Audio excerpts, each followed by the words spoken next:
I think we're doing a pretty good job at the moment in Germany when it comes to player development and when it comes to establishing good structures. It's different to the States, for example. Here, there's a strict, it's not combined school and basketball or sports. You know, Yeah. here in Germany and pretty much all over in Europe, it's sports clubs. Yes. So you go to school and then in the afternoon you go to your club Right. and it's not really connected. I think Yeah. there we can still make improvements because when I was a young player, mm, I would always have the challenge of, I don't know if I would probably, for example, have to leave on a Friday for a road trip or a tournament. I would miss school, you know, Okay. and then I would have to talk to my teachers to be like, hey, I have this important tournament coming up, but I have to leave Friday morning. I Mhm. would have to miss class. Yeah. Fortunately, I always had teachers that would say, "Okay, we understand and you can leave." Obviously, you have to make up all Right. the Yeah. missed You gonna catch up. Yeah. classes Right. and be sharp, do the homework and stuff. It always worked out, but it was always a challenge. So I think it's a good structure to have clubs that really focus on sports and like basketball clubs, but the collaboration between school and sports clubs could be improved, let's say it like that. Mm.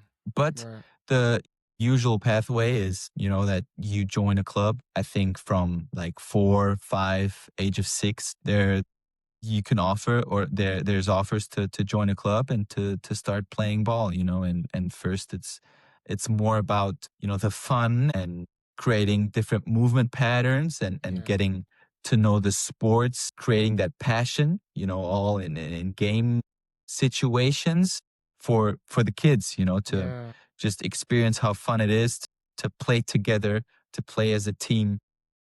And then how I mentioned it, when you get to the age 11, 12, it starts to get a little more competitive. Mm. More competitive leagues. You play like little championships within your Nice. cities, Right. and you there's gonna be more like there's gonna be little tournaments where they scout a little bit the youth players in Berlin, and then they try to make like selections, and Okay. not only in Berlin, but like in all the other parts of Germany, in the States, Bavaria or wherever. They try to form like little selections of the best players.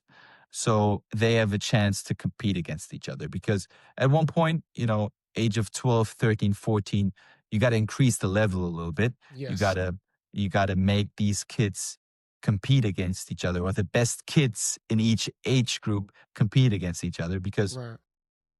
if you always stay at your local club at the age of 12, 13, 14, the competition isn't that high anymore, Mhm. and you need to start competing against other players. Right. And then in the teenage years, we have basically two big leagues. It's called the JBBL and the NBBL. The JBBL is an under 16 league, so for 14, 15, 16 year Okay. olds. It's Germany wide, and there's like a real national championship going on, and group stages and then playoffs and then like a big final four. Mhm. And then you have the the under 19 league for 19-year-olds, 18-year-olds, 17-year-olds, like the second or the highest youth league basically in Germany, also German wide, Right. where the level is pretty high, and you have all the youth academies from the pro clubs, Okay. like the Alba Berlin Youth Academy, Yes. the Bayern Munich Youth Academy, the Youth Academy from Ulm, from Oldenburg, from Hamburg, competing against each other. And that's basically where what everything leads to.